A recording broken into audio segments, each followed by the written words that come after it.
My parents gave the entire inheritance to my brother, saying, "Adopted people don't deserve anything from this family." My brother smirked, "You're out, loser." But just a few days later, I inherited a fortune from my biological parents. And now, they're the ones begging at my mansion. It all began on the day of the will, a Friday that felt like any other until my adoptive parents decided to remind me, once again, that I was worthless to them. My name is James Carter.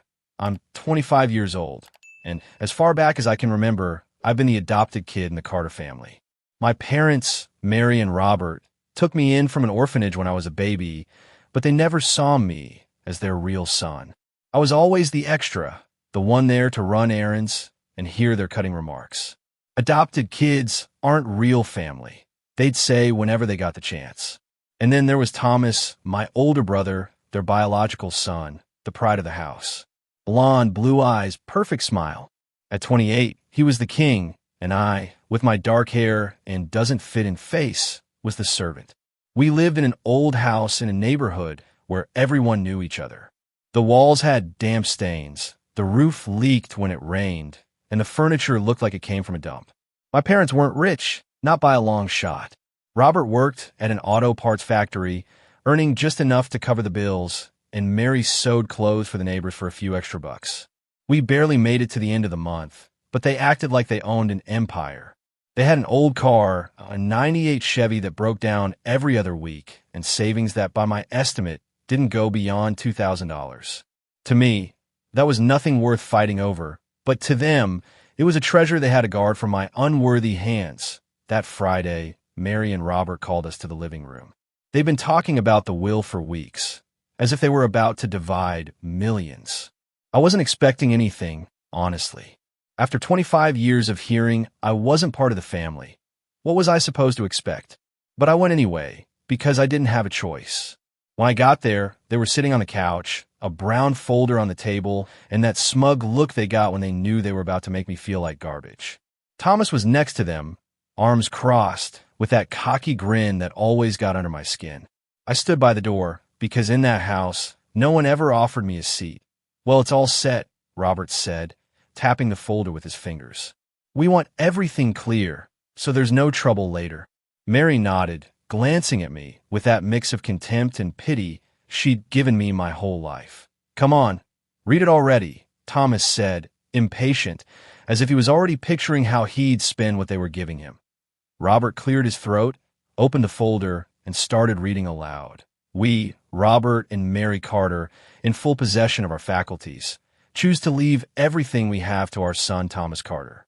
That includes the house, the car, and the savings in the bank, totaling $2,000. To James," he paused, looked at me, and smirked, "We leave nothing because adopted kids don't deserve anything from this family." The silence that followed hit like a punch to the chest. It wasn't about the money or the house, which was falling apart anyway. It was the words. Once again, they were telling me I was nothing, that I wasn't their son, that I was nobody.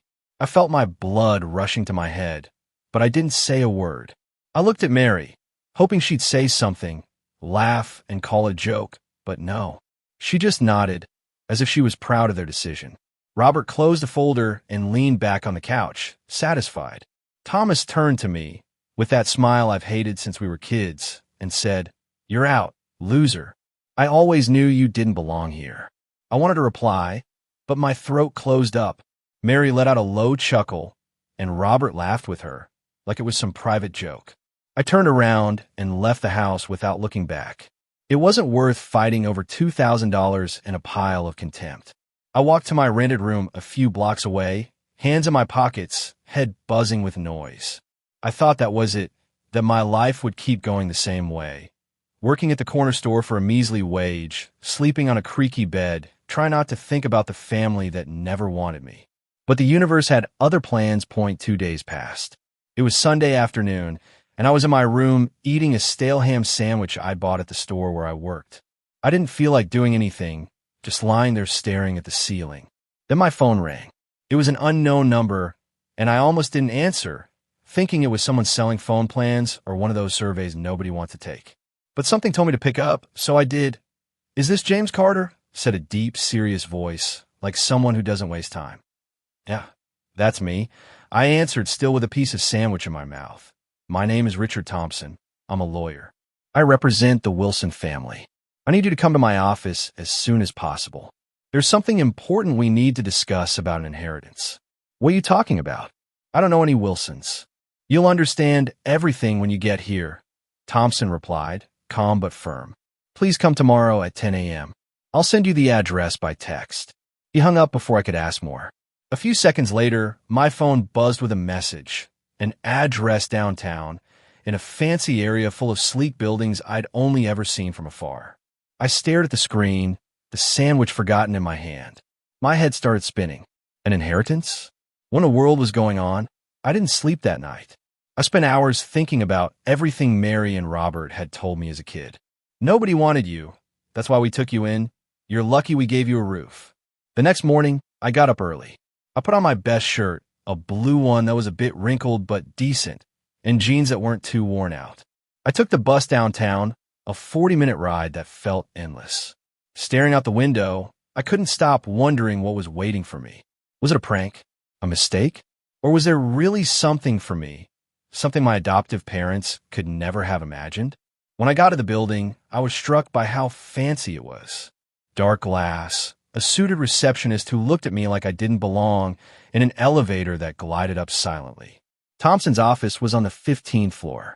I knocked, and a man about 50, in an expensive suit with a serious but kind face, opened the door. James, I presume, he said, shaking my hand. Come in, have a seat. I have news that's going to change your life. I sat in a leather chair that seemed worth more than anything I'd ever owned. Thompson closed the door, sat across from me, and pulled a thick folder from his desk. He looked me in the eye and said, Your biological parents, the Wilsons, died a month ago, and they left a fortune, one that now belongs to you. And just like that, my world turned upside down. I had too many questions, but none came out of my mouth. My biological parents? A fortune? It all sounded insane, like something that happens to someone else. Not me, the guy who spends his days selling sodas and chips at a corner store. But there I was, in a fancy office, with a man in an expensive suit about to change my life. Thompson opened the thick folder he'd pulled from his desk and started taking out papers.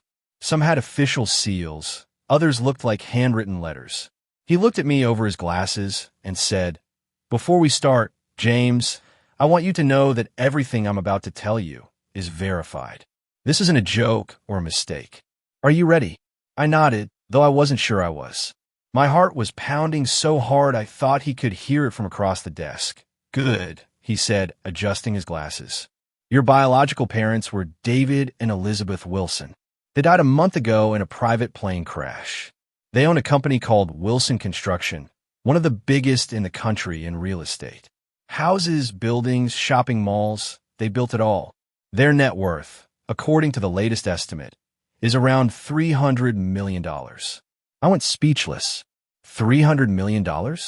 I couldn't even wrap my head around that. In my world, $2,000 was an untouchable fortune, and now this man was talking about millions like it was no big deal.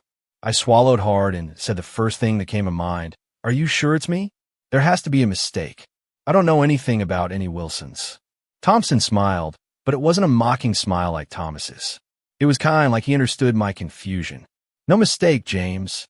David and Elizabeth had you when they were very young. David was 19, Elizabeth was 18. They weren't married, and their families, especially Elizabeth's, didn't accept the pregnancy. They pressured them to give you up for adoption. They didn't want to, but they had no choice. They left you at an orphanage with a letter and the hope of finding you someday. He pulled a yellowed sheet from the folder and handed it to me. It was a handwritten letter, the writing shaky but clear. I took it carefully, like it might break, and started reading. To our son, our little treasure, we don't want to do this. We love you more than words can say, but we can't give you the life you deserve right now. Someday we'll find you and give you everything we can today. Forgive us. With all our love, David and Elizabeth. I felt a lump in my throat. My eyes blurred, but I didn't let the tears fall. My whole life, Mary and Robert had told me my biological parents abandoned me because they didn't want me, that I was a burden they left behind. And now I had this letter in my hands, saying the opposite. I didn't know if I felt happy, angry, or lost. Why didn't they look for me sooner? I asked, my voice rougher than I expected. Thompson sighed and leaned back in his chair. They tried, James. After giving you up, David and Elizabeth got married and started from scratch. They built their company with a lot of hard work. When they had stability about 15 years ago, they hired investigators to find you. But the orphanage had closed, and the records were a mess. The Carters, your adoptive parents, didn't leave any trace of where they took you. It was like you'd vanished. I paused, trying to process that. My biological parents had looked for me. They hadn't forgotten me. While Mary and Robert treated me like garbage, David and Elizabeth were trying to find me. I felt a mix of relief and rage I couldn't explain. A couple of months ago, Thompson continued, they finally tracked you down. A private investigator found your name in some old files and confirmed you were with the Carters. David and Elizabeth updated their will immediately, leaving everything to you. They wanted to contact you in person, but the crash happened before they could. I looked at the letter again, running my fingers over the faded ink. Then I looked at Thompson. Everything? What does everything mean? It means you're the sole heir to Wilson Construction and their personal assets. The company is still running with a team of managers, but you're the owner now. Plus, there are properties, a house in the city, a ranch outside town, 2 luxury apartments, and bank accounts with more money than you could spend in years. In total, like I said, about $300 million. I laughed, but not because it was funny. It was a nervous laugh of disbelief. 2 days ago, Thomas had called me a loser for not inheriting $2,000, and now I was sitting here, owning a fortune I couldn't have dreamed up in my wildest fantasies. Thompson must have noticed my face because he added, I know it's a lot to take in. You don't have to decide anything today, but there are some formalities we need to start. I'll need your signature on a few documents to make the transfer official. I nodded like a robot, still in shock. I signed where he told me, though I barely understood what was happening.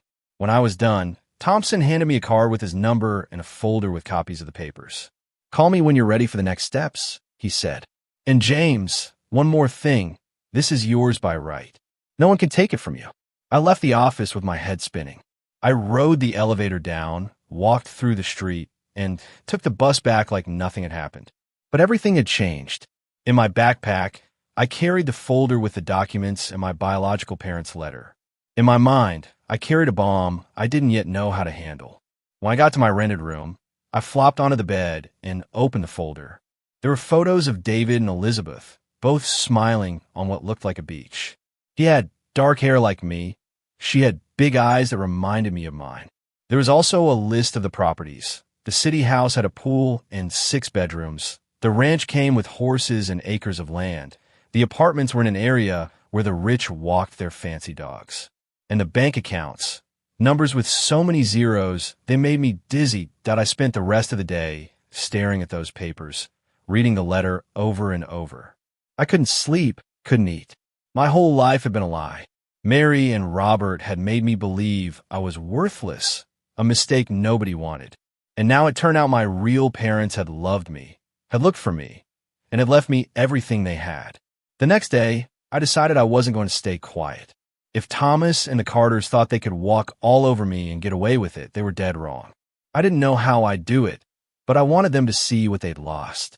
I wanted them to know the loser was now someone they could never touch. That afternoon, while I was planning my next moves, my phone rang again. It was a local number, not Thompson's.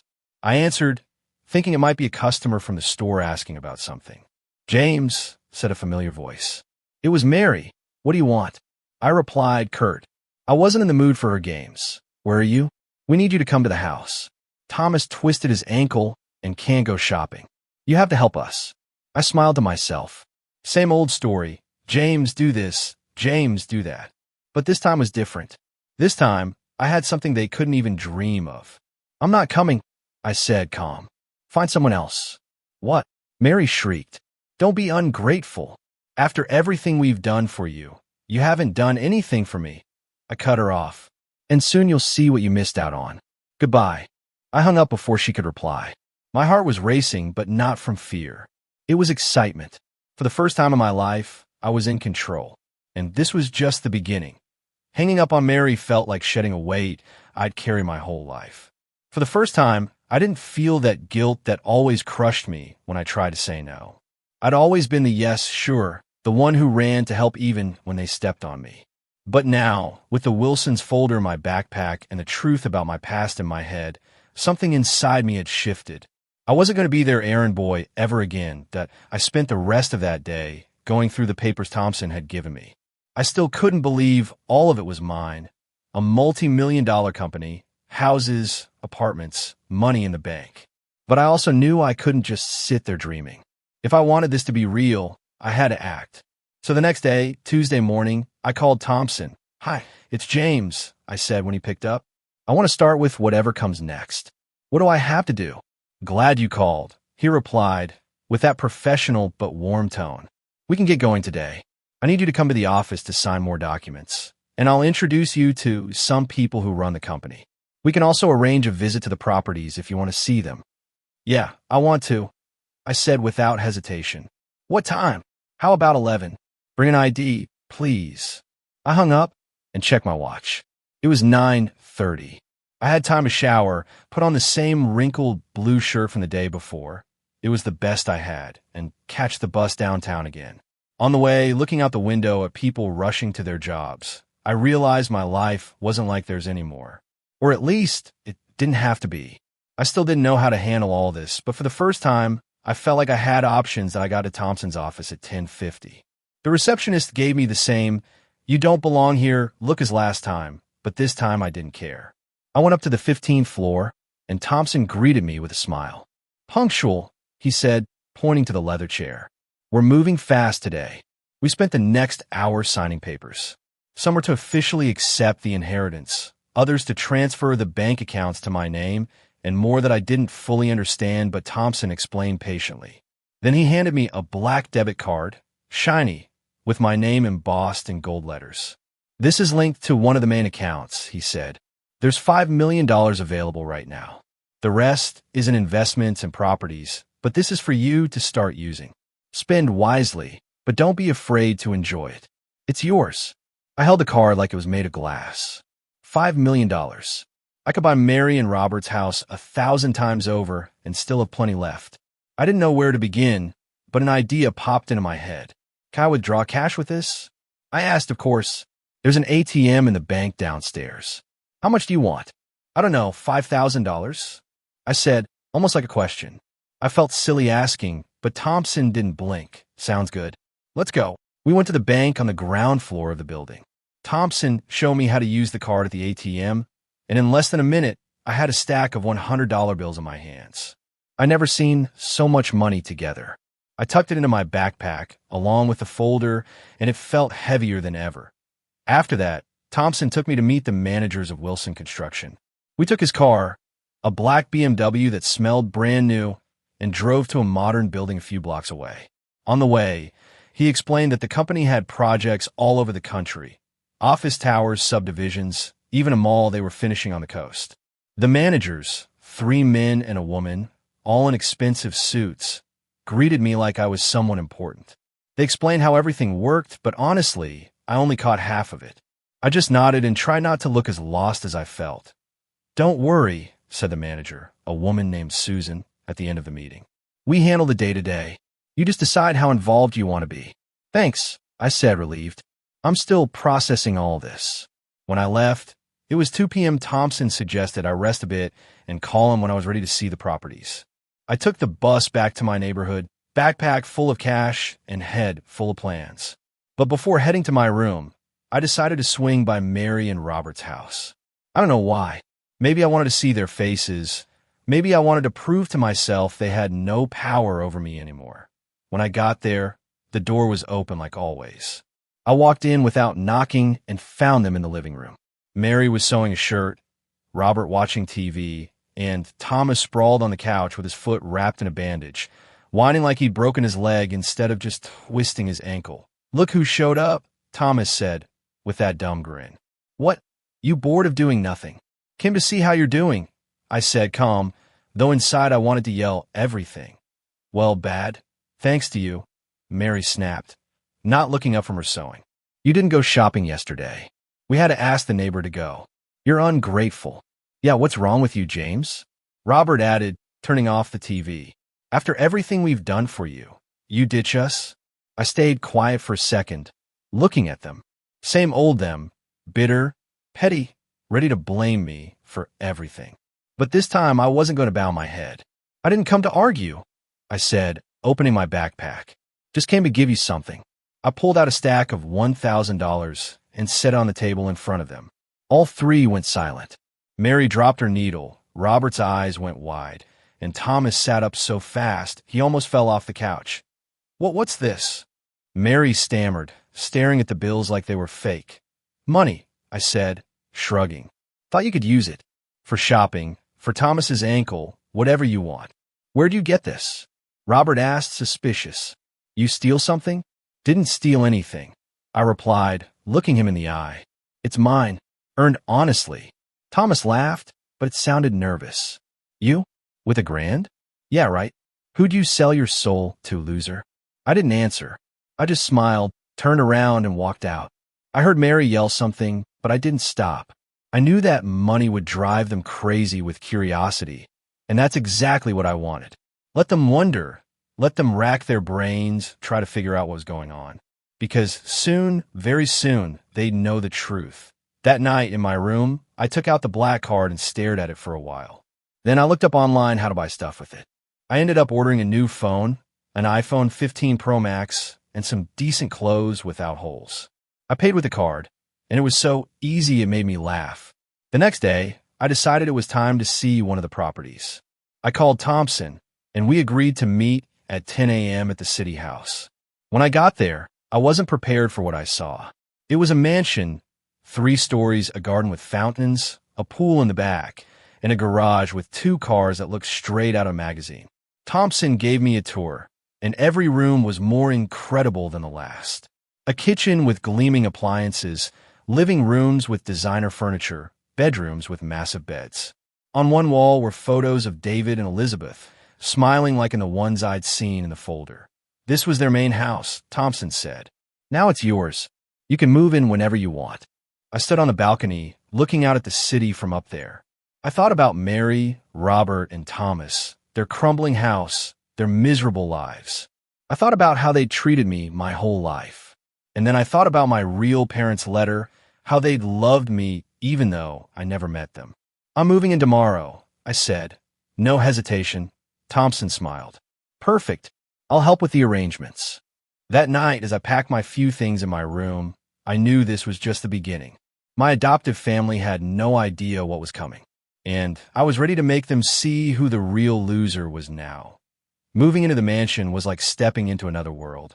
That morning, as I stuffed my few things, a backpack with old clothes, a pair of worn sneakers, and my toothbrush, into the taxi Thompson sent for me, I felt like I was leaving behind more than a rented room. I was leaving behind 25 years of being the loser, the errand boy, the one who was worthless to Mary, Robert, and Thomas. Now I had a house with a pool, luxury cars, and more money than they could imagine. And I wasn't going to let them forget it easily. When I got to the mansion, Thompson was already there with a team of people. A woman cleaning, a man tending the garden, and another woman who explained how everything in the house worked, from the security system to the coffee machine that looked like it was from another galaxy. They gave me a set of keys and a remote for the garage. Everything was so perfect, I almost felt like an imposter. But then I remembered David and Elizabeth's letter. This was mine by right, and I was going to use it. I spent the first day exploring the house.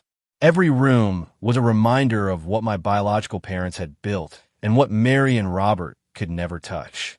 The kitchen had a fridge full of food I didn't even know the names of.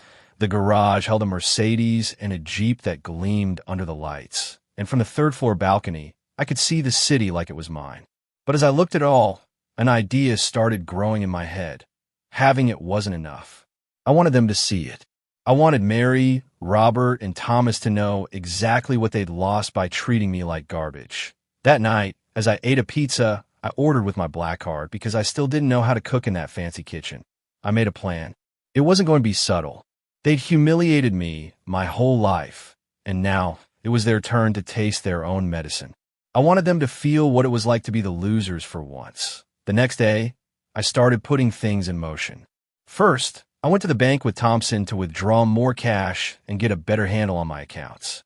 He explained that the $5 million on the card was just a fraction, and there were another $50 million in an investment account I could tap whenever I wanted. He also gave me access to an app on my new phone where I could see everything: the balance, the properties, the company's income. It was like a video game, but real. "What are you going to do with all this?" Thompson asked as we left the bank. "I don't know everything yet," I said, smiling. "But I want to start by having some fun." That afternoon, I went shopping. It wasn't something I'd ever done because with my store job, I barely had enough for food and rent. But now it was different. I walked into a clothing store in a fancy mall, one of those where the salespeople give you a look if you're not dressed like you're rich. I bought new jeans, shirts that weren't wrinkled, a leather jacket I'd always wanted, and white sneakers that cost more than I used to earn in a month. I paid with the black card, and when the salesperson saw the embossed name, their attitude flipped from suspicion to smiles. Then I went to a car dealership. I didn't want to keep taking the bus, not with 2 cars waiting for me at the mansion, but I also wanted something that screamed, "Look at this." I picked a red Audi, sporty, with leather seats and an engine that roared like a beast. I paid with a transfer from my account, and when they handed me the keys, I felt a satisfaction I couldn't explain. It wasn't just a car. It was a statement. With my new clothes and my red Audi, I decided it was time to swing by the Carter's house. I wasn't going to go in, not yet. I just wanted them to see me. I drove to my old neighborhood, where the streets were narrow and full of potholes, and parked the car right in front of their house. The bright red stood out like a beacon against their old, peeling facade. I rolled down the window, blasted music, and waited. It didn't take a minute before Thomas came limping out, still with his ankle bandage. He stood in the doorway, mouth open. Then Mary came out, in her sewing apron, and Robert behind her, holding a beer. The 3 of them looked like statues, staring at the car like it was a spaceship. "What the heck is that?" Thomas yelled, pointing at the Audi. "My new ride," I said, casual, leaning an arm on the window. "What do you think? Where'd you get something like that?" Mary asked, eyes narrowed. "What did you do, James?" "Nothing illegal, if that's what you're thinking," I replied, smiling. "Just using what's mine." Robert took a step forward, still clutching his beer. "Yours? What are you talking about? You can't even afford a burger, let alone that." "Things change," I said, turning up the music. "Thought you'd like to see it. After all, you always wanted the best, right?" But only for Thomas, of course. Thomas's face went red, and I knew I'd hit a nerve. "Get out of that thing and explain, you jerk," he shouted, hobbling toward the car. "I don't buy your stories." I didn't get out.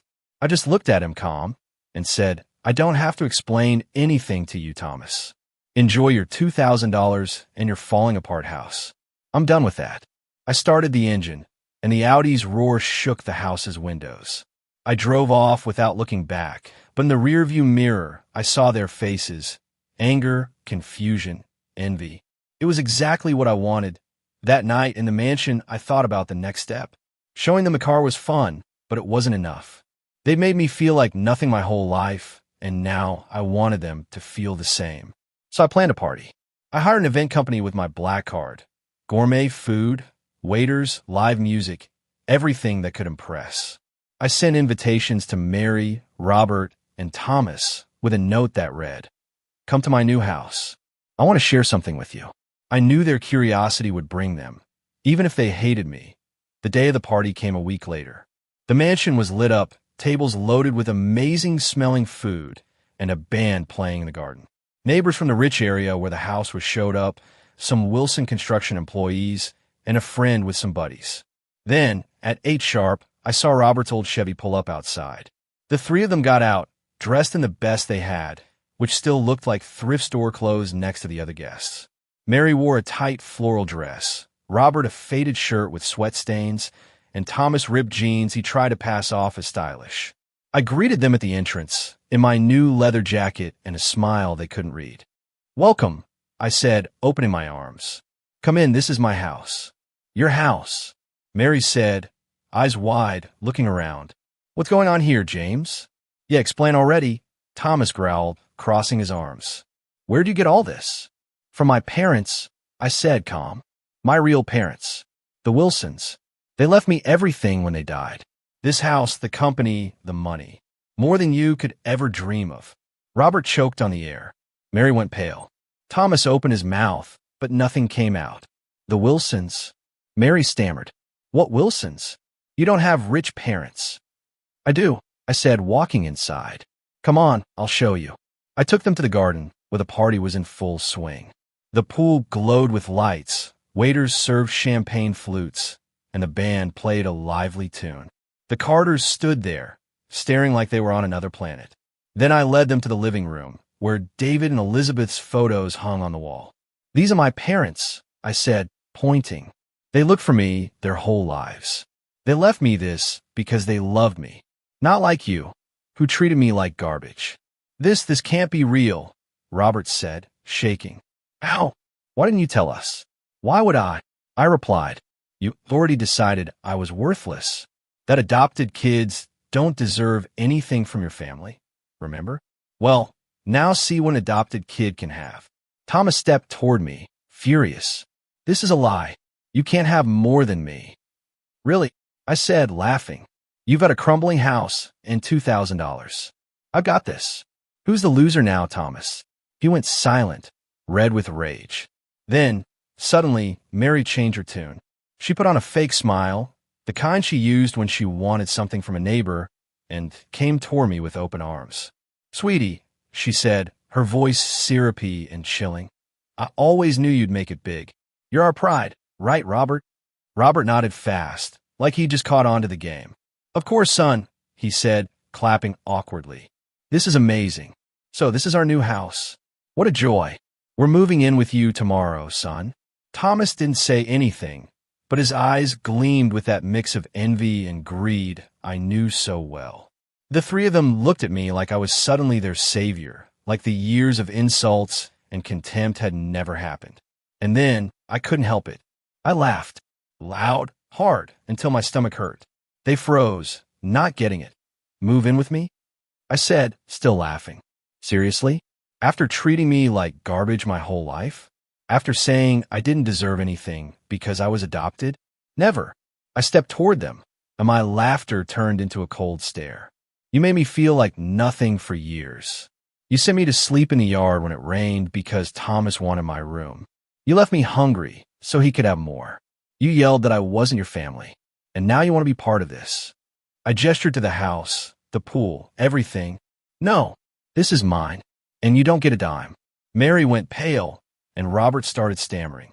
But, James, we're your family. No, I cut him off. My family was David and Elizabeth. You were just the ones who picked me up to use me. And now, look, the useless adopted kid has more than all of you combined. Who's the loser now?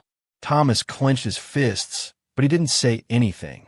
He knew he had no fight left. Then I pointed to the door. Get out, I said hard. I don't want you here. Enjoy your crumbling house and your $2,000. I'm done with you. They stood there for a second, like they couldn't believe I was kicking them out. Then Mary started muttering something about how she always knew I was ungrateful, but I ignored her. I watched them walk to the exit, heads down, faces red with shame, as the other guests stared and whispered. When the old Chevy started and disappeared down the street, I felt a satisfaction worth more than all the money in the world. This wasn't just revenge. It was justice. Update 1. Thanks for your congratulatory comments. I really couldn't be happier. After kicking Mary, Robert, and Thomas out of my mansion that night at the party, I knew I'd won. Their defeated faces as they left in their old Chevy gave me satisfaction. They keep coming to my mansion, begging to talk to me and let them move in, but I ignore them. I've had to call the police to get them off my doorstep. My life took a turn they could never reach. I settled into the mansion like it was always mine. With my red Audi, new clothes, and black card, I started living like I never imagined. I traveled to the beach, bought whatever I wanted, and Wilson Construction grew under my name. In a few months, my face was in the papers, the heir who has it all. It was the best time of my life, and I made the most of every day. Meanwhile, the Carters sank. I heard all about it. Robert lost his factory job for showing up drunk. Mary barely made a few bucks sewing, and Thomas was still aimless. Their old house was falling apart. The Chevy died. Their measly wages weren't enough to survive. They were the losers they'd always called me, trapped in their own misery. Subscribe for more daily stories.